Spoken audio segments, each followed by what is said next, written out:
Hello everyone and welcome to our channel. ফেসবুকের Messenger অ্যাপে আপনাদের কি কোনো নোটিফিকেশন আসছে না? অর্থাৎ যখনই কেউ আপনাকে ফোন করছে বা এসএমএস পাঠাচ্ছে ফেসবুক মেসেঞ্জারে, তার কোনো রকম শব্দ বা নোটিফিকেশন আপনি পাচ্ছেন না।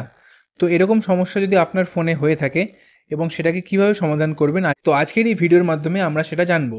তো চলুন ভিডিওটা শুরু করা যাক। তো এর জন্য সবার প্রথমে আমাদেরকে এই যে মেসেঞ্জারের অ্যাপটা রয়েছে এটার উপর কিছুক্ষণ এইভাবে ক্লিক করে রাখতে হবে। এরপর এখানে একটি অ্যাপ ইনফো বলে অপশান দেখতে পাচ্ছেন একদম ওপরে। তো এই অপশানটির উপর আমাদের ক্লিক করতে হবে। এরপর একদম ওপরে এখানে একটা ম্যানেজ নোটিফিকেশান বলে অপশান রয়েছে। তো এই ম্যানেজ নোটিফিকেশানের উপর আমাদের ক্লিক করতে হবে। তো এখানে দেখতে পাচ্ছেন এই যে অপশানটা, এটা এখন এখানে অফ রয়েছে। এটা কিন্তু দেখবেন আপনাদের ফোনেও অফ থাকবে, সেই কারণে কিন্তু কোনো রকম নোটিফিকেশান আপনি পাচ্ছেন না। তো এর জন্য এটাকে সবার প্রথমে এটার উপর ক্লিক করতে হবে। যখনই ক্লিক করবেন দেখবেন বাকি সমস্ত যে নোটিফিকেশান সেগুলো অন হয়ে গেছে।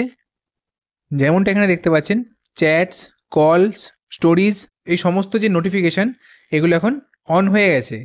তো এই একটা সেটিংস আপনাদের সবার প্রথমে আপনার মেসেঞ্জারে করতে হবে। দ্বিতীয় যে সেটিংসটা দেখাবো সেটা হলো, যে মেসেঞ্জারের অ্যাপটি রয়েছে সেটাকে আপনাদের ওপেন করতে হবে। এরপর নিচে একটা মেনু বলে অপশান রয়েছে, এই মেনু অপশানটির উপর আমাদের ক্লিক করতে হবে। এরপর একদম ওপরে একটি সেটিংস বলে অপশান রয়েছে, তার উপর আমরা ক্লিক করব।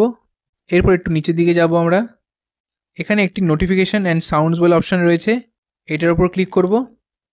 এখান থেকে আমরা দেখে নেব যে সমস্ত নোটিফিকেশান সেগুলো অন আছে কিনা।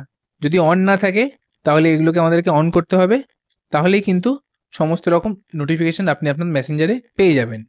তো আশা করি ভিডিওটি আপনাদের ভালো লেগে থাকবে, হেল্পফুল লেগে থাকবে। ভিডিওটি ভালো লেগে থাকলে চ্যানেলটিকে অবশ্যই সাবস্ক্রাইব করবেন আর ভিডিওটিকে লাইক করবেন। চলুন দেখা হচ্ছে পরবর্তী একটি নতুন ভিডিওতে। Thank you.